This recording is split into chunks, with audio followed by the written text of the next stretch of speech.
Assalamualaikum warahmatullahi wabarakatuh. Laporan praktikum pengamatan proses respirasi pada jaringan tumbuhan Limbiacina fazaratu NIM 2402039. Pemecahan senyawa organik seperti glukosa yang digunakan untuk mendukung pertumbuhan dan perkembangan jaringan. Proses ini terjadi di mitokondria dan sangat dipengaruhi oleh kondisi lingkungan seperti suhu, oksigen, serta ketersediaan air. Pada jaringan muda seperti kecambah toge, aktivitas respirasi berlangsung intensif karena kebutuhan energi tinggi untuk mendukung pembelahan dan pemanjangan sel selama pertumbuhan awal. Tujuan praktikum ini adalah mengetahui adanya proses respirasi pada jaringan tumbuhan, mengidentifikasi produk respirasi berupa gas CO2, dan melatih mahasiswa menggunakan indikator kimia untuk mendeteksi hasil respirasi. Alat dan bahan yang digunakan yaitu respirometer, kapas, NaOH, KOH, pewarna, vaselin, suntikan, kapur sirih, pinset, cawan petri, pipet tetes, gelas beker, spatula, dan kecambah kacang hijau. Cara kerja praktikum ini: siapkan biji kacang hijau yang telah berkecambah, layer tahu reaksi, kapas, KOH padat atau larutan indikator NaOH, phenolphthalein atau larutan kapur. Masukkan biji berkecambah ke dalam tabung respirator dan dengan urut dan kapas yang telah diberi larutan kapur sirih, lalu tutup tabung dengan pipa kapiler. Oleskan vaselin di mulut tabung agar tidak ada udara yang masuk selain dari corong pipa kapiler.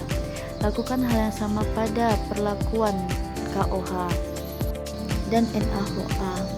Pada perlakuan menggunakan pewarna, biji berkecambah dimasukkan ke dalam tabung tanpa ada benda lain, lalu tutupi tabung dan diamati.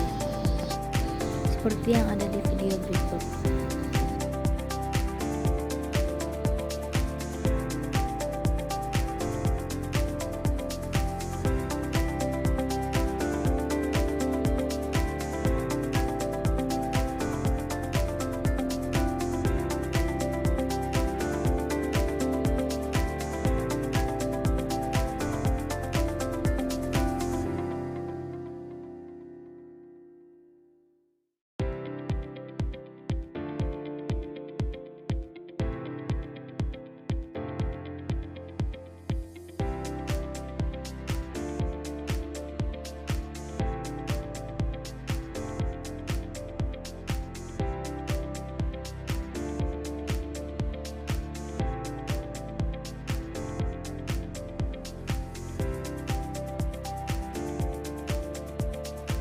Berikut adalah data hasil pengamatan yang didapat dari praktikum ini.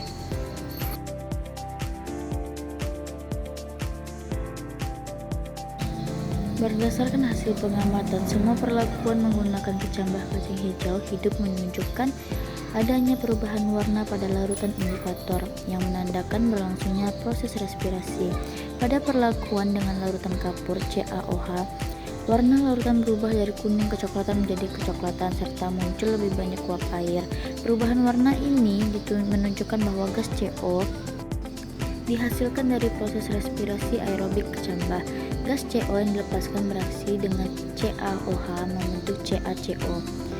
Pada perlakuan dengan larutan KOH dan NaOH, perubahan warna juga terjadi namun dengan intensitas yang berbeda. Larutan KOH dan NaOH berfungsi sebagai penyerap CO sehingga perubahan warna yang lebih kecil menandakan sebagian besar CO telah diserap oleh basa kuat tersebut. Jadi kesimpulannya, berdasarkan hasil praktikum dapat disimpulkan bahwa kecambah kacang hijau hidup mengalami proses respirasi yang ditandai dengan terbentuknya gas CO dan uap air. Hal ini dibuktikan dengan adanya perubahan warna pada larutan indikator, terutama pada larutan kapur yang menunjukkan perubahan paling jelas akibat terbentuknya endapan kalsium karbonat CaCO. Perbedaan tingkat perubahan warna pada masing-masing indikator kapur, KOH dan NaOH menunjukkan bahwa semua perlakuan mendeteksi adanya gas CO.